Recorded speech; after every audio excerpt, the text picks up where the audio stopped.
And welcome into the Week 1 Countdown Show for the Fantasy 4-Pack. I'm your host, Ian Power, joined as always by Matt Vitale, Frankie Santiago. Good to be back, boys. We're finally back into the... We made it. It's 2021. We got a 17-game season for the first time ever. Well, we didn't make it yet.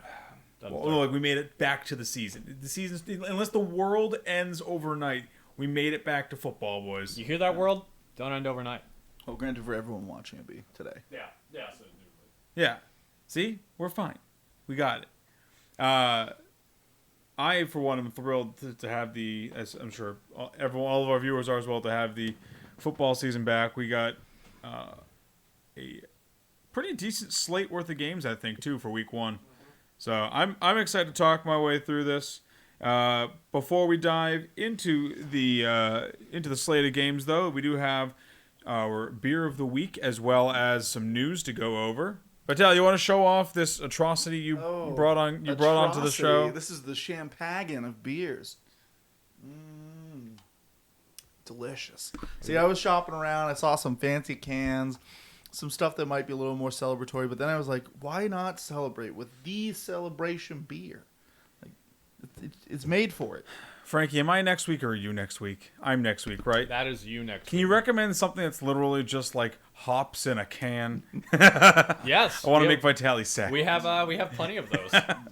Like, not even any actual liquid. Just you open the can and you pour hops out. I think that's this, dogfish. This beer makes me harken back that we're gonna need to go back to ham beer. I'm gonna get some ham up in here. Don't you worry. We don't do revisits on this show. Not yet. That was last year. We have so many beers to go over still. Yeah, there's more ham beer to be had.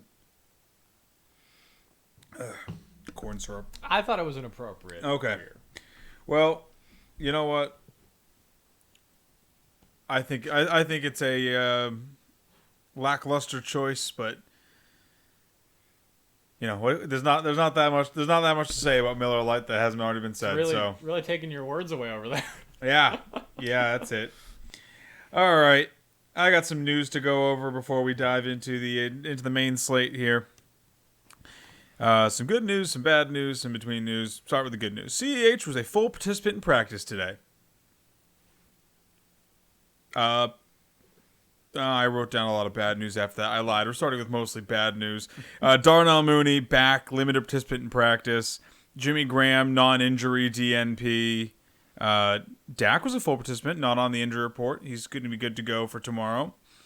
OBJ, limited with a knee during practice, kind of as expected, just coming back from that ACL tear. Tyler Conklin, the Vikings' new tight end, limited with a hamstring. Curtis Samuel pulled up lame in warm-ups today with a retweak of his groin. He was a DNP. That's probably one of the ones that I'm most worried about, given that it was a retweak of an injury he already had earlier in the preseason. I'm a little worried about his Week 1 status, I think. A little bit.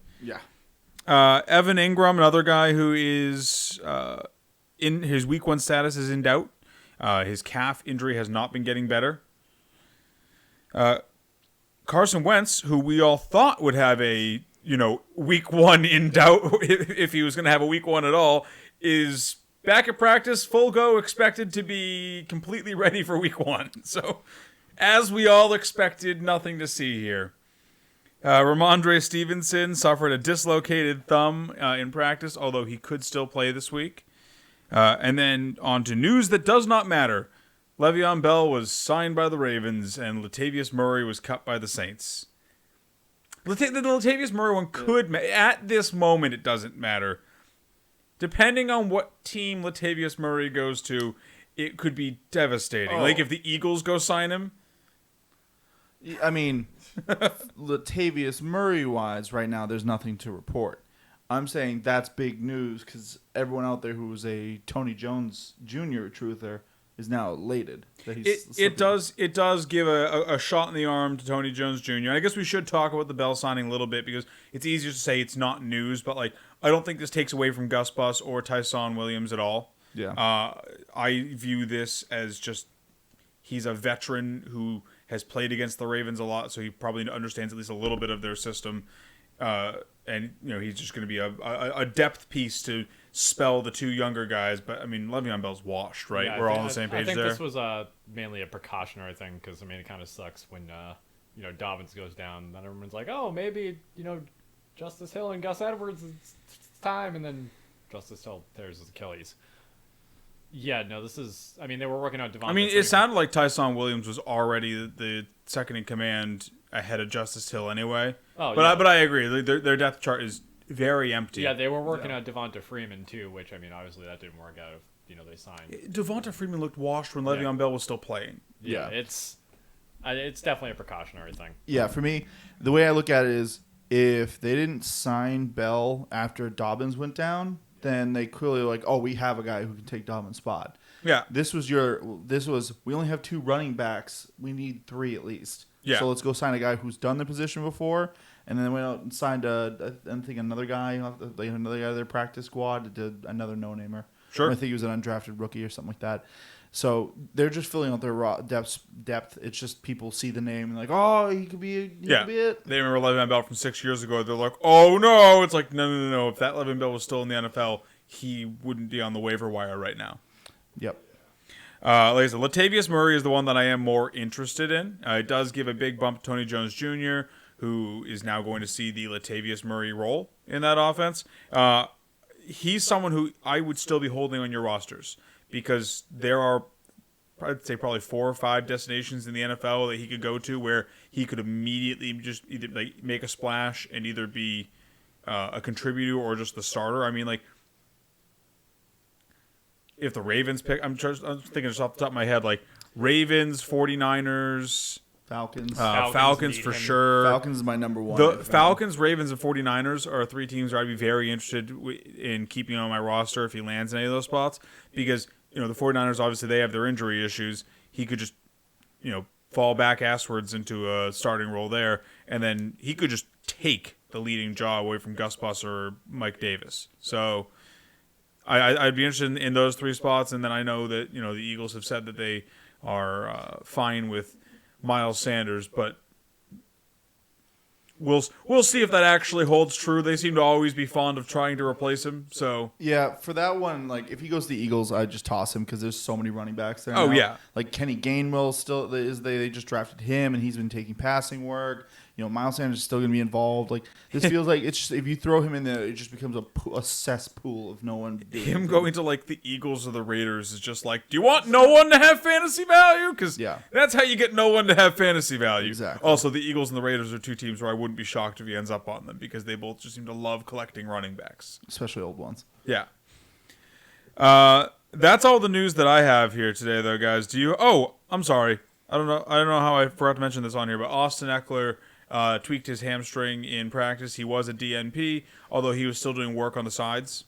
So he's more of a wait and see. Maybe he gets back out there later in the week, and this is a non-issue. But as of right now, he's something you want to be keeping your eyes on as we move towards the weekend. Yep.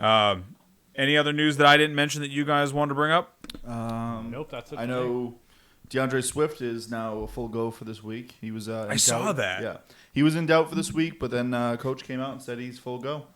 So I wouldn't say start him with confidence because it's still a rough matchup playing to the Niners, but at least a guy you drafted in the third, back of the 3rd, 4th round is gonna be there. I also do wonder how much of a full go he is, whether this is like a Dan Campbell full go or if this is actual full go.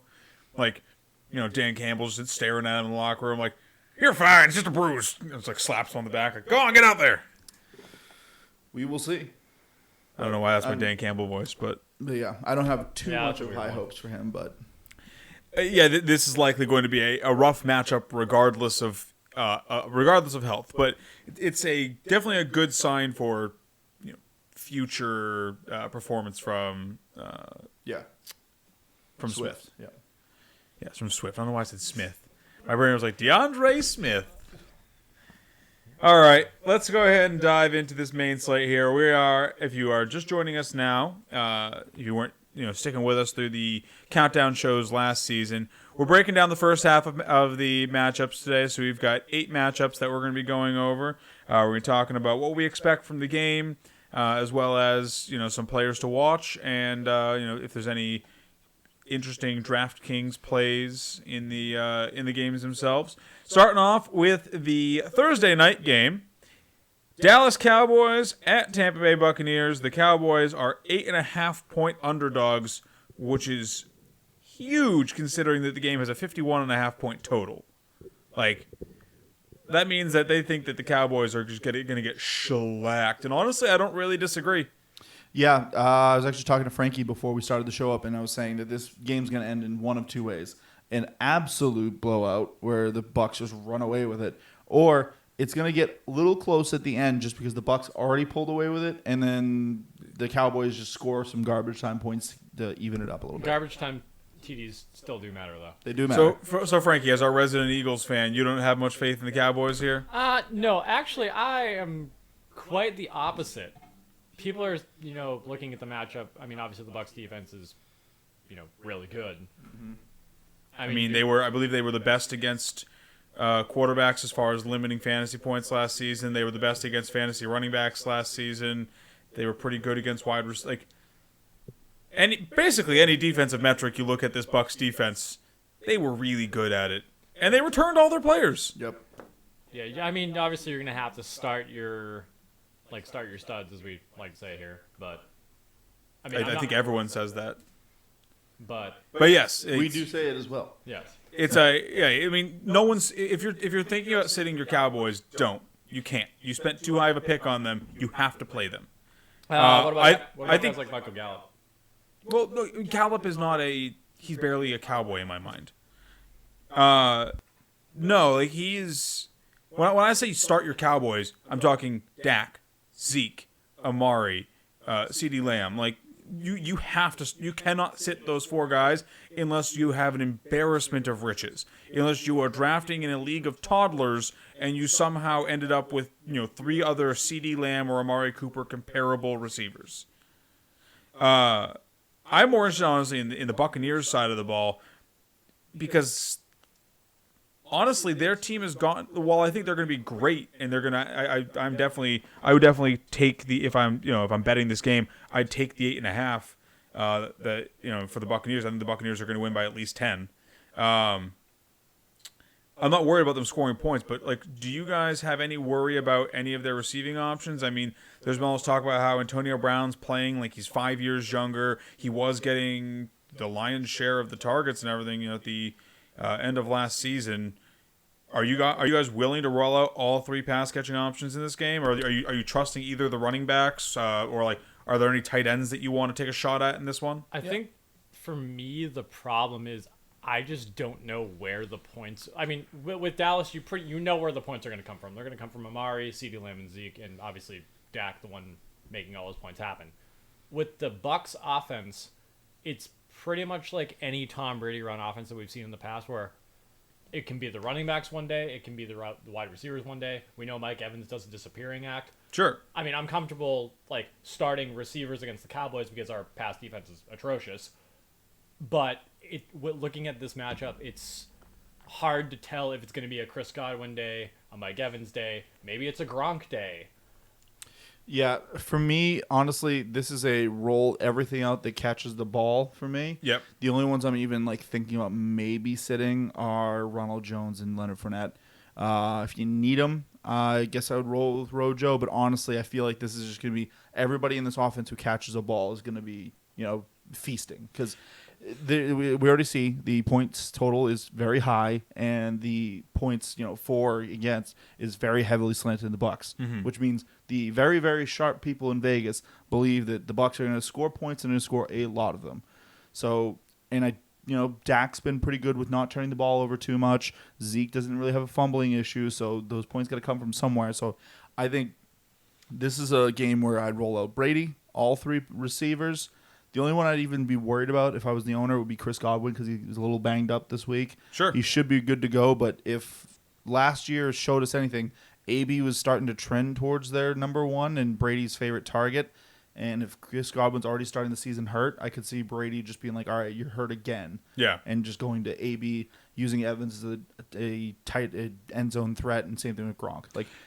No, honestly, for me, I'm kind of in that same boat where if I am considering setting one of these wide receivers, is Chris Godwin. Unfortunately, because Mike Evans has the any play 75-yard touchdown potential. So you can't really. It's one of the reasons I don't really like Mike Evans. You can never really sit him. And then Antonio Brown's probably I project him to be their target leader in this game. So Godwin just might be the odd man out just by breaking down who's going to get what targets eventually. Brady can't throw. I guess he could throw 50 times. He's probably not going to throw 50 times. So there are limited targets that are going to go around. We know he likes to spread the ball around. And if I had to pick a running back, it's Ronald Jones for me. Yeah, I think as the season goes on, I mean, obviously we're in week 1. I think as the season goes on, it's going to be easier to tell what this offense is going to be. But right now, for me, it's just start your pass catchers, running backs, wishy-washy on. Yeah. So for the next game on our slate here, we've got the 49ers and the Lions of Detroit. Our first look at the Dan Campbell-led Lions. I expect this to be a terrible, terrible matchup. It's just going to be a squash for the Niners defense is just going to have their way. But part of me does want to see Dan Campbell just bring an old school offense into this league and just beat the Niners. There's just a little sadistic part of me that wants to see it, but I know it's not going to happen. So the total's not very good in this game. Nope. Well, Jared Goff is throwing the football. 44 and a half. Goff is fine. I think the bigger issue here is that this is a clear mismatch in talent. This is one of the best teams in the NFL against one of the worst teams in the NFL. Yep. And, I mean, honestly, with how I'm looking at 44.5 point total, the Lions are 7.5 point dogs at home. I don't know if I start Hawkinson, I guess. I'd say start Hawk with confidence just because the tight end landscape's that bad. Yeah, so you're starting Hawkinson. Don't expect a big game out of Hawk, but he can still come in with I could see him creeping his way to 10 points. In this one, I could see him just coming down 60 yards, a few catches, and if he's the lucky boy that gets the one touchdown they're gonna get, that's it. Yeah, I think his range of outcomes is 6 to 13 points. Somewhere in the 60, 70 yard range. 5 or 6 catches. Maybe he catches one in the end zone and he gets a 6-point bump. But yep, he's kind of the only Lion I really want to roll out there in this matchup. Yeah, that San Francisco defense looks really good. I'm fading all wide receivers until we kind of have an idea of what's going on in that offense. Yeah, I think the toughest one here is honestly, we were just talking about DeAndre Swift, where it's I'm looking for ways to sit Swift this week. I have him in a couple leagues. I have him rostered in a couple spots, and I'm actively looking to pivot away from him. I don't think that he was drafted so high that you necessarily have to start him if you drafted deep at running back, which is something we preached on this show all off season. So hopefully you all did. Yeah. I'm looking to pivot away from all Lions that aren't named Hawkinson, in my opinion. Yeah, for me, this is just like you said, if you can sit Swift comfortably, do it. If you're able to snag an Antonio Brown late in your draft, if you're able to snag Damian Harris later in your draft, something like that. Some of these running backs who have a lot more, at least a more sure matchup and a more sure way of getting points and are not coming into their contest banged up, that's the guy I go with. But if you have to start Swift, deeper leagues, I guess I'm okay with it. So pivoting over to the 49ers side of things, what 49ers aren't you starting? That's probably faster to say than what ones you are. The Lions' defense looks putrid, so... I'm sorry, the Ryans' defense? The Lions' defense there you looks go. Putrid. So, I'm starting all my receivers. I'm starting whatever running back is starting there. I think that's Mostert. Yeah. No, it's Mostert's getting the start at running back. Debo and Ayuk should both be pretty smash plays against this Lions team, in my opinion. I am a little worried about the low total as far as the passing game is concerned, but because Debo I say that we start all of them with confidence, but honestly, like Debo, Kittle, and Ayuk, it's unlikely with this low a total that they're all going to have good games. Yeah, Debo's the one I'm even like on the fence about. The real big question is, would you be willing to, if you're someone who went late on quarterback, would you be streaming Jimmy G this week? No, it sounds like they want to be doing to start the year. It sounds like they want to be doing a quarterback by committee out there in San Francisco. The way that they were talking about it, it sounds like they're going to have certain packages drawn up for Trey Lance, some drawn up for Jimmy Garoppolo, and I assume it's going to be like that until they fully work Trey Lance in. So I'm completely hands off on that quarterback room. If I am picking a quarterback, it's honestly, and this is only on DFS, but I'm probably rolling the dice on Trey Lance, seeing if he can, just get out there for a few scoring plays. And let me check his price. I assume he's got to be. That seems like so much. Yeah, Trey Lance is $4,500 on DraftKings, so he's pretty close to bottom of the barrel price for quarterbacks. That's really the only place that I would consider starting a 49ers quarterback.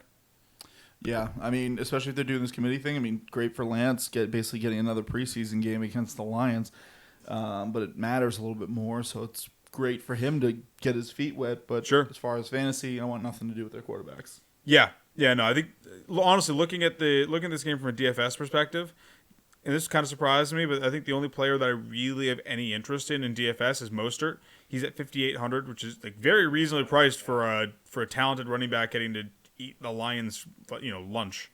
So, yeah, he's kind of it for me there. Kittle's priced pretty aggressively this week. I just don't like the volume enough to target these teams in DFS. All right, let's jump to the next game on the slate here. This one's going to be another exciting one, and this one has a surprisingly lower total than I thought it would, given the two teams in question. Steelers at Bills, 48.5 point total. The Bills are 6.5 point home favorites. I honestly expected this game to be over 50 points. I think the rationale is both defenses are good, and especially with how Pittsburgh played to start the season, I could see them thinking that this one's going to be, well played on both sides of the ball for defense. Sure.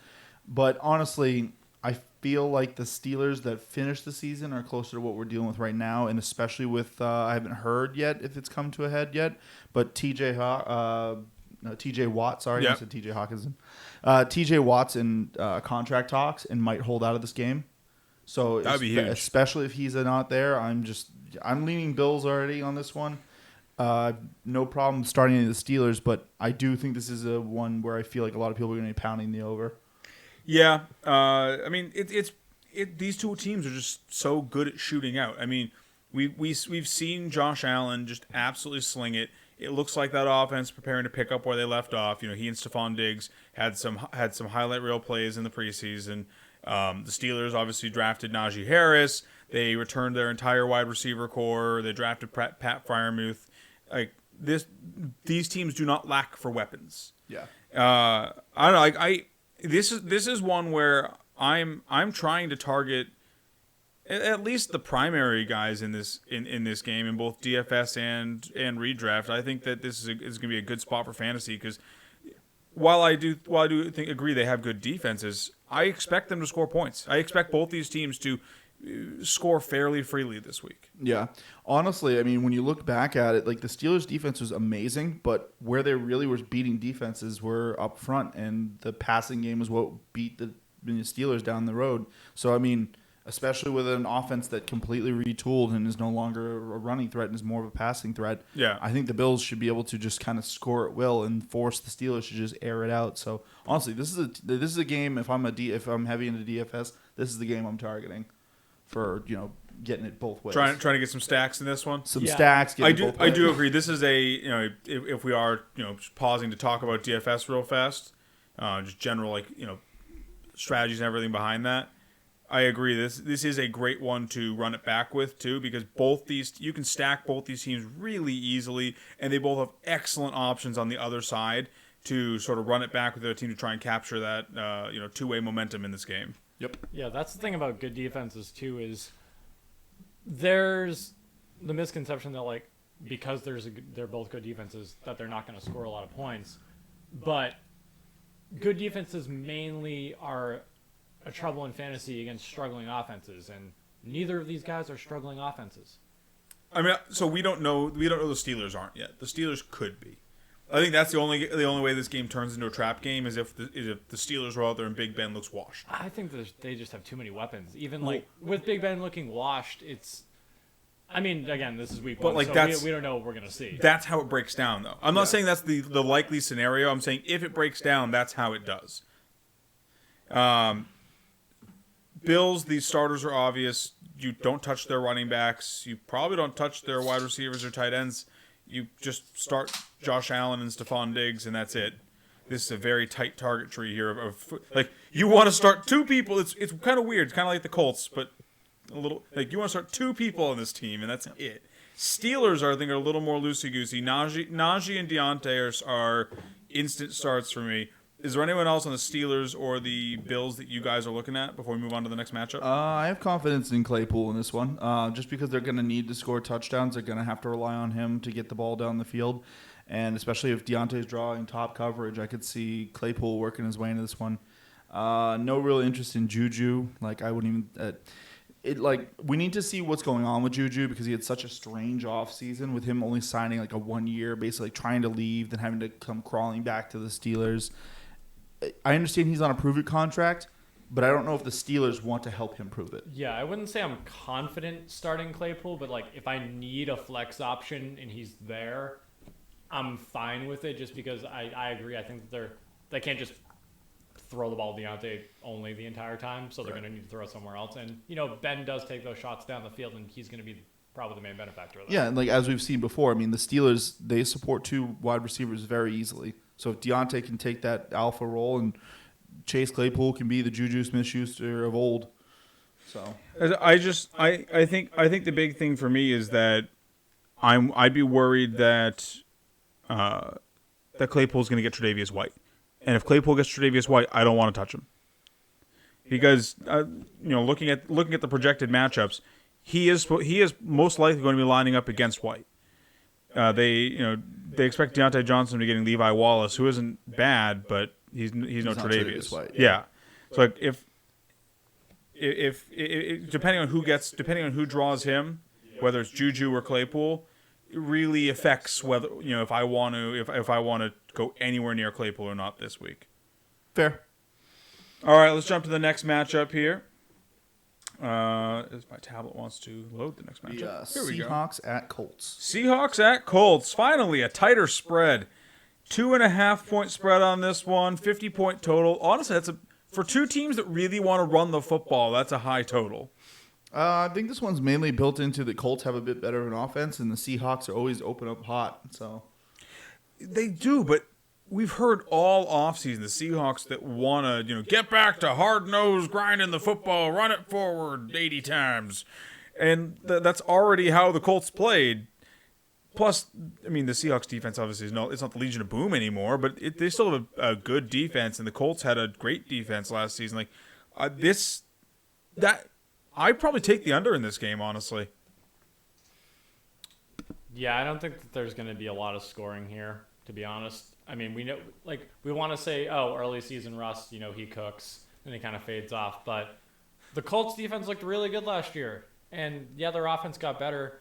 But I think that this total is just a little bit too high for me. Well, plus, like I said, I think we're ignoring the offseason narrative that the coaches have been telling us, which is that the Seahawks want to run the football. If anything, I expect them to come out the gates trying to run the football. And if that doesn't work, maybe they go back to letting Russ cook. But, they saw that letting Russ cook didn't work for them last season. I do expect a sort of a change of method for them, at least out of the gates. Yeah, I think it'll all wholly come down to their strategy going forward with Russ. Like, if they're trying to keep Russ around as their quarterback long term, they're gonna have to let him cook a little bit. Like, sure, he's gonna have to because he's not gonna be content to just hand it off and everyone have him talking about him like he's Jimmy G. I mean, don't misunderstand me. I'm not suggesting that you if you drafted Lockett or Metcalf, you're starting them. Russ has always been an efficiency monster. They don't need that many plays to hit. They're obviously risky plays given how good this Colts defense is and how little the Seahawks are projected to actually throw the ball. But you kind of just accepted that risk when you drafted those guys. Yeah. So you're starting both those Seahawks wide receivers. You're starting Russ. You're starting Chris Carson. I think the only real question for me on the Seahawks is, do you flex Gerald Everett this week? I lean towards yes, just because we've seen the tight end position work pretty well in Seattle before, when it was Will Dissly, whenever he could avoid being injured. We know Gerald Everett has the physical tools. What do you guys think? Are you willing to start him if you kind of punted tight end? If I punted tight end, I'm trying to get Gerald Everett on my squad and on my roster, but he is on my bench this week because I want to see what the Seahawks look like, how they're trying to run their offense. Because if they do start pushing more for the run, I feel like their 1 and 2 targets are going to eat up basically all of the volume, and you're gonna see Gerald Everett maybe getting like 4 targets a game. Sure. Yeah, I'm kind of in the same boat there. Fair enough. Colts side of the ball, just Michael Pittman and Jonathan Taylor. Yep. Do you flex Nyheim Hines in this matchup? Nope. I'm off. Depending on he is cemented as the number 2 on the depth chart ahead of Marlon Mack. Yeah. If you're in PPR, I will say yes to the flex, especially a little bit deeper league. If you're someone who drafted early, say maybe you went ETN. ETN's gone now. Sure. There's certain situations where you could talk me into Hines because Hines does have a nose for the end zone, much to the chagrin of Taylor owners last year, where Hines just roster managers. Yes. I don't know what the term would be there, but managers works. So you just saw like they get down to the 10, the 15, they throw a little blooper out to him on the side, and he can just kind of dance his way in the end zone. Sure. All right, we are sticking with the NFC West with this next one here. Arizona Cardinals at Tennessee Titans. This one is another good total, another tight spread too, 52.5 points. Cardinals are 3-point underdogs on the road, which basically means it's a coin flip game. Vegas typically gives the home team 3 points just for being at home. So, yep. I look at this one as a start everybody. These teams both had bad defenses last year. Yeah, they did not look good. These teams, they gave up fantasy points like it was their job. I'm starting, obviously, Kyler and DeAndre with confidence. Chase Edmonds, maybe not with confidence, but I'll roll him out there. I think this is a game where he typically feasts when he's got a bad defense. I'm still just not confident that it's Chase Edmonds. That's I think James Conner could eat into the workload, but I think he's a paper mache player, and I don't think he's factoring in too much. But like I said, I can see both sides of the argument. For me, I'm starting Chase at least in the flex position with confidence. Oh, I'm probably starting Chase if I drafted him. It's just through gritted teeth, like don't screw me over. And then Titans side of the ball, Tannehill, Derrick Henry, Julio Jones, A.J. Brown, they're all great starts this week. With the high total in this one, are you looking at Fisker, the tight end? No, they already don't throw enough, and adding Julio, like that's where all the extra targets are going to go. I want to say yes, but the math brain is saying no. Yeah, wait till Julio gets his scheduled like thigh injury that's gonna hold him out of 1 or 2 games. Yeah, excuse me, it's a hammy. Thank you very much. It's been thigh before. Just general lower body. It's mostly hammy. General above the knee, some musculature is gonna be a little tight. Yeah, Julio is famous for just general lower body soft tissue injuries. Frankie, what are you? Are you on a different side of the fence from me? There's going to be a lot of plays running this game. There sure are. This could be great. If you drafted any of the people in this contest, like, oh boy, you got a good matchup to start your season off with. Oh yeah. I'm actually more interested in the next matchup. So are you a no on Firsker then? Yeah, no, I'm kind of in the same boat as you were. I mean, we saw what Jonnu could be. Sure. And I want to start him, but Julio's going to probably more than likely, because we don't know what's going to happen. But Julio's going to eat a lot of those targets. Sure. So the next game on our list here, is it too early to start the Sam Darnold revenge tour? I mean, I would love to see it come hot out of the gates. See that Gase bump rolling. Is it too early to call that? He's coming in hot, playing his former team right out of the gates. They drafted his replacement. It only sucks that Gase isn't there. So I will say, I am very interested in the game for a lot of reasons, and most of them are for daily fantasy. I don't have a ton of shares of either of these teams in redraft, unfortunately. But man, are these players aggressively priced? I've just got because we just really want to get this out before we move on to the redraft part of this. Sam Darnold's $5K. Corey Davis is $4.9K. That's some good rates. Robbie Anderson is 5.7. DJ Moore is the most expensive player on the field aside from Christian McCaffrey, and he's 6.1. That's How much is Zach Wilson? Zach Wilson is, I believe, also 5K. He is also a flat 5. This is a Sam Darnold and Zach Wilson both flat 5K. Their receivers are all cheap as can be. Really, the only person who's not cheap in this game is Christian McCaffrey at 9.5. But 9.5, if we recall from Christian McCaffrey's glory days before he had injuries last season, 9.5. Anytime you were getting Christian McCaffrey for less than 5 digits was a bargain. Yeah, and I mean we saw what he did in the 2 games he played last season. Yeah, and I mean, like I said, we haven't seen him slow down skill-wise. It was just injuries. So for me, if I'm talking about starting Christian McCaffrey against the Jets, I'm all in. I'm all in. I'll pay that 9.5. Plus, this game has a great tight end punt in Dan Arnold. We don't know what Dan Arnold is bringing to this Carolina team, but we know that he has at least a reliable set of hands. If Darnold decides that he likes to throw to the tight end, it's really easy to pay off a 2.6 price tag. All Darnold has to do is decide that he wants to target Dan Arnold for 2 or 3 first downs, maybe a lob in the end zone, and all of a sudden he's 4xing his cost. Also, Darnold and D Arnold sounds pretty pretty cool. The Darnold to Darnold connection. Oh. All right, so it sounds like we're all at least on the same page for DFS for this one.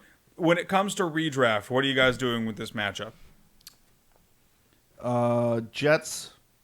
It might just be Corey Davis, and I'm not even a big fan of Corey Davis. Panthers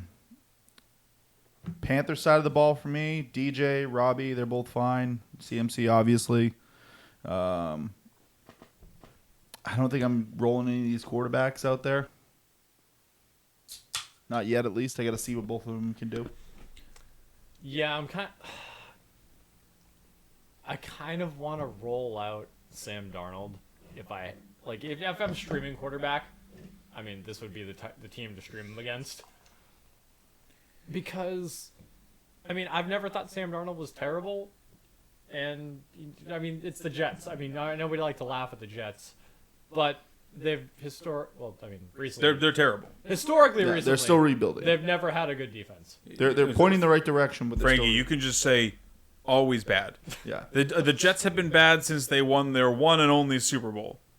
They've been chasing that dragon ever since. They are a dumpster fire of a team if there ever has been a dumpster fire of a team. Hey, didn't the Pats lose to Mark Sanchez that one time? Yeah, once. Didn't Mark Sanchez do the butt fumble? For every highlight, there's 20 lowlights. And that was the height of that was the best they've been since Broadway Joe. Shout out to Rex Ryan though for that, by the way. So honestly, for me, I know you guys are lower on the options in this game than I am necessarily. But if I punted quarterback, if I took Trey Lance late and I don't have a cemented starting option because I'm just kind of streaming until he gets the job, I'd start either of these guys if there aren't, depending on the matchups available on the waiver wire. Both of these guys have streaming interest for me because we look for quarterbacks playing in soft matchups. This is puppy poo as far as the softness of this matchup. The total's a little low. I think that's my only concern with streaming a quarterback in this game. It's a 44-point total, but I don't see any real impediment on either team as far as defense goes for stopping these guys from scoring. It's just going to be their relative skill level, which to me is why the total is so low, because we know there are good skill position players on both teams. I think it's just Vegas kind of being I don't know, are they actually good quarterbacks? Yeah.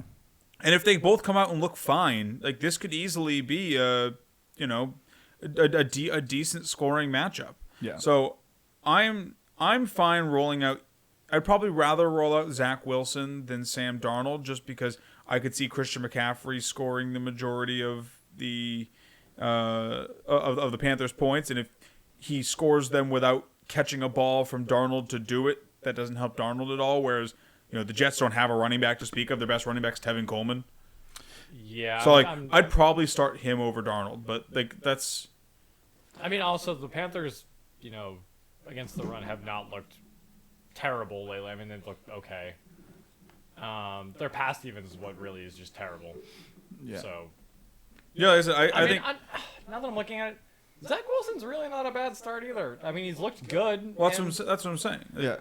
I mean, I guess for me, just to kind of put my finishing little point on this, I would go Darnold just because I feel like the talent that he is throwing to far outstrips what Zach Wilson will have to throw to.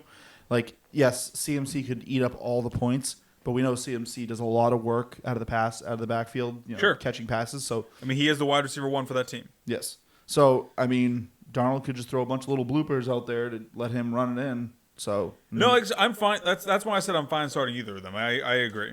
So just because we're going to be splitting this up, are there any guys offhand? Are there any guys that you guys wouldn't like if we're just talking about streaming quarterbacks? Are there ones you wouldn't start these guys over? For me, it's probably just Big Ben and Trevor Lawrence that I can think of off the top of my head as far as streaming guys. Yeah, I think that's probably about the range I'd put them. Okay, well, let's jump to the next matchup here. Philadelphia Eagles, Atlanta Falcons. At Atlanta Falcons. I said Atlanta. I was like, that technically works. Just run with it. Yeah. 3-point dogs and a 49-point total. I don't know why I was adding a half onto there. My brain was like, that's 49.5. It's like, no, it isn't, brain. Shut up. 49-point total in this one. This is going to be another interesting game for me. I think this is one of the reasons I'm so excited. Like, we're going to see a lot of unproven, because of how high some rookies or some change situations have been drafted. We're going to see a lot of prove it chances in the very first week of football. Like in this one, we get to see, is Jalen Hurts actually a good quarterback? Opposing, is Kyle Pitts actually going to be worth his 4th round ADP?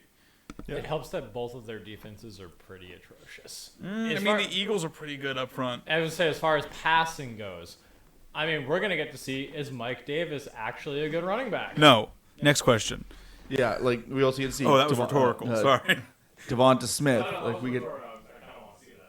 The Devonta Smith. We get to see how he looks. Like he could just be the Eagles' only target. Like him and the tight ends is just rolling out there, and that could give him some real value in this one. I am surprised a little bit on the total, just because I feel like the offenses are a little unproven. I figured they would pull this down a little bit. I think, kind of with what Frankie said, I think this is just purely a standpoint of both these teams have, or at least on paper, have above average offenses and below average defenses. So, when you pair that together, it just kind of points towards a shootout.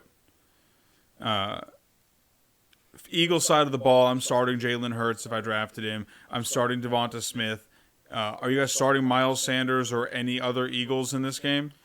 If you can't start Miles Sanders this week, you're going to be very hard-pressed to find a matchup you can. I was going to say, the Falcons have not looked good up front. I know, but I really hate Miles Sanders. I really Do you love start Mike Davis this week? No. Next question. You have to, Mike Davis is probably someone you're going to have to start, No, I mean, I am being a bit tongue-in-cheek with it, but yeah, I agree with Vitaly. With where you were drafting Mike Davis, and honestly, if you are drafting Mike Davis, you are probably drafting Mike Davis because you didn't draft running backs earlier, and he's one of your 2 or 3 running backs. So you are probably pigeonholed into starting him because you were buying in on the whole 0 running back craze. All right, so let me pose this question to you guys then. If Mike Davis is your 3rd running back and you're in a 1-flex league, are you looking for other options or are you starting Mike Davis? Looking for other options. Next question. Probably look for other options, yeah. All right. I can't stress enough how much I hate Mike Davis this season. He's just Justin Forsett 2.0, and everyone's going to be very surprised when he doesn't pan out. Are you starting Cordero Patterson? No. He's gonna have the job first. Yeah, he doesn't. The Bears didn't use him. Why are the Falcons going to? No. Falcon side of the ball, I'd be okay not flexing. Spot starting Matty Ice in this one if I need to. Obviously, Calvin Ridley's in your starting lineup. I think this is the real gut check moment. Do you roll Kyle Pitts out there, or do you wait and see if he's actually got the chops to be a great rookie tight end before you give him the reins? It's the Eagles' defense. I'm rolling out Kyle Pitts. I'm rolling out Russell Gage. Yeah, If just like with Mike Davis, with where you drafted Kyle Pitts, you probably have to start Kyle Pitts. So I will say, I don't know if this is just true across the spectrum or if it's just in the 6 or 7 leagues that I'm in, but I believe in every league I'm in, the teams that have Kyle Pitts drafted another tight end, oftentimes quite high. Maybe, but once again, if he's gonna do something and he can't do it again, it does take a while for tight ends to mature and get their feet under them in this league, which is why we don't recommend drafting a tight end who's a rookie. Yep, That is a fact. I would roll them out there. I mean, it's the Eagles. They have there's a good point total on this thing. Matt Ryan's gonna have to throw it. I'm not happy about it, but then again, that's why I did not draft Kyle Pitts in a single draft. Well, Vitaly, in this hypothetical scenario, you have to decide if you're starting Kyle Pitts or not. Well, I have to. That's the one thing I hate. I have to go through hypotheticals where I draft players that I never would draft, like Mike Davis and Kyle Pitts. You're like, I think I Alt F4 this team. No, I surrender. With Kyle Pitts, I mean, also if they're drafting Kyle Pitts and then another high tight end, I mean, that's a drafting problem altogether. But if it's between Kyle Pitts and other high tight end, I mean, are we talking like Hawk or are we talking? Let's just pretend here that you have, I don't know, Kyle Pitts and Jonnu Smith on your team, or Kyle Pitts and Noah Fant. I will start both of those over Kyle Pitts. I would as well. Yes. So that means that you aren't just starting high tight ends over him. You're starting potential breakout guys over him because they've at least had more years in the league. Yep, I'll Cool. start guys who have at least 2 years over him as far as experience. Cool, and I'm on board. I would also start Russell Gage this matchup, as we've said multiple times over the offseason. We believe he's going to be the number 2 in this offense, not Kyle Pitts. Start him. He's going to get volume. Russell Gage or Mike Davis? Russell Gage. At the flex spot. Russell Gage. Flex spot. Russell Gage. Okay, just checking. I'm not starting. Checking. I'm not starting Mike Davis unless my other 2 running backs were Travis Etienne and J.K. Dobbins. Mike Davis or Michael Carter? So that's at least a legit one you could run in. Mike Davis, because at least he should have volume. Yeah. At least he has the. You heard it, folks. Mike Davis, favorite running back of At Ian. least Mike Davis has the starting gig at the moment. Michael Carter isn't even the starter on his own team. He's behind Tevin Coleman and Ty Johnson. Yep. All right, let's get to the last matchup of this episode before we bring you the second half on tomorrow's show.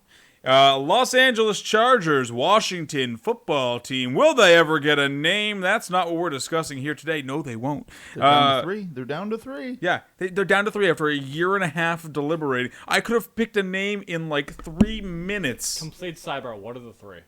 I don't know if they've released them, but I've heard at least 2 of the top ones are Red Wolves and the Red Tails. All right. Back to the show. 45-point total in this one. Chargers are 1-point road dogs, which basically means that they're the favorites. Yeah. Man, I'm not excited. I feel like I should be excited for this matchup, but I'm not. Oh, I'm thrilled and through the roof. These are 2 tougher defenses than people give them credit for. The Washington football team's offense is banged up. Curtis Samuel's probably not playing in this game. Eckler just tweaked a hammy. It doesn't sound like it's, he was obviously still doing work on the side, but he might be a little limited in this game. That front seven's really You know, good. Mike Williams is going to play one snap and break his elbow or something. Listen, you're not excited to watch the young gun and the kid go slinging out there? Like I said, I should be excited for this, but this feels like a trap game. I mean, it's a 45-point total, so it's not even that high of a total. And this game feels like it's just setting up to disappoint me. Like, I'm going to have it on because I love Ryan Fitzpatrick and I love Justin Herbert. I've completely full circled on him. I ate my crow last season. I'm allowed to like him now. Shut up.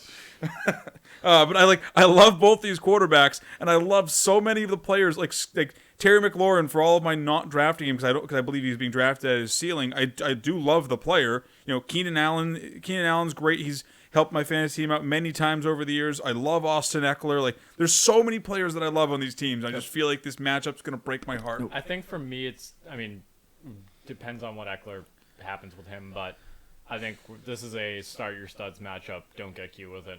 Oh, I mean, yeah. If Eckler is a go in this game, you're playing Eckler. If Terry, you know, or when Terry is a go, you start Terry. If I need to start a quarterback and I don't trust any of the, you know, rookies or younger options that we've mentioned already, you know, if you don't trust Trevor Lawrence or Zach Wilson or Sam Darnold, I'm fine rolling Ryan Fitzpatrick out in this one because, you know, he can just score 40 points.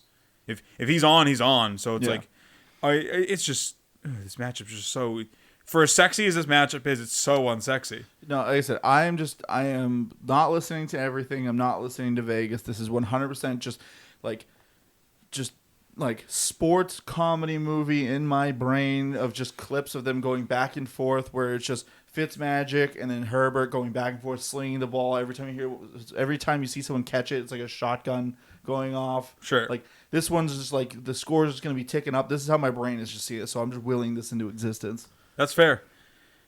All right. Well, I don't have anything else to say about that Chargers matchup unless you guys do. I think we're good to put a bow on the first half of our Week 1 countdown episode. Sounds good to me. Wrapped like a pretty present. All right. Well, that'll do it for the first half. Join us tomorrow as we go over the second half, you know, the last 1 p.m. games and the evening and night games. There are still quite a few good matchups on the docket, so make sure to tune in. And as always, make sure to follow the show. Follow our socials at the Fantasy 4-Pack, at Fantasy4P_Ian, at Senpai Koala, and at The Spoon. And if you don't already do this, please subscribe to the channel, and make sure to share us with any of your friends that you think could use good in-season advice, or if you think we're terrible and you're still watching us because you hate watch like we're Skip Bayless or something. Share us with your enemies. Make sure to pass on the bad advice. Yeah. We don't care what your reason for sharing, just so long as you share. Yeah. Make us a league punishment. They have to watch all of our episodes in one day. God, I like us, and I wouldn't do that. That's so many episodes. If you guys have any questions as well, don't hesitate to reach out to us on Twitter or anything. I mean, that's probably the best way to get in contact with me. It is the best way to get in contact with me as well. I actually helped somebody with a draft today. And sure. I've been answering questions in my DMs pretty much all off season about Yeah. No, reach out to us on Twitter. Make sure to comment on the videos if you have any things you wanna mention, ways you think the show could improve. You want to just call us idiots, whatever, Go for it. Alrighty. Well, that'll do it. See you guys tomorrow. And if you're playing in the Thursday night matchups, I hope all your players score points. Except you, Garrett. Except you, Garrett.